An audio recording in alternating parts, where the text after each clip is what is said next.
Good morning বন্ধুরা। আজকে এই জামাই ষষ্ঠী উপলক্ষে সকাল সকাল রেডি হয়ে নিয়েছি। তো আমরা বেরোবো, সবাই রেডি হয়ে গেছে। এবার আমরা বেরিয়ে পড়ছি। এই যে আমরা বাড়ির থেকে বেরোলাম, সকাল সকালই বেরিয়ে গেছি যেহেতু বাড়িতে যাব। আমি, মামনি, বাপি, আমার হাজব্যান্ড, ড্রাইভার দাদা। তো বাপি কিছু চিন্তা করছে, মামনির ঘুম ঘুম পেয়ে গেছে।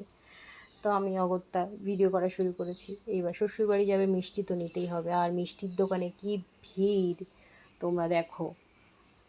কিছু কিছু মিষ্টি তো নেই, দই তো নেই। এই যে তারপরে কিছু মিষ্টি পেয়েছি। তো এই জামাই নিয়ে হাঁটতে শুরু করেছে। শ্বশুরবাড়ি যাবে, ষষ্ঠী করতে আর মিষ্টি নেবে না। এই যে বাপি, মামনি, তোমাদের দাদা এই যে হাঁটতে শুরু করেছে। কী কী মিষ্টি নেওয়া হচ্ছে সেটা দেখো। সন্দেশ নিয়েছি, ক্ষীরমালাই নিয়েছি, দই নিয়েছি, রসগোল্লা নিয়েছি, আর ফল তো আছেই। তো তার মধ্যে হচ্ছে পেয়ারা, তালশাঁস, লিচু, আম আর কাঁঠাল।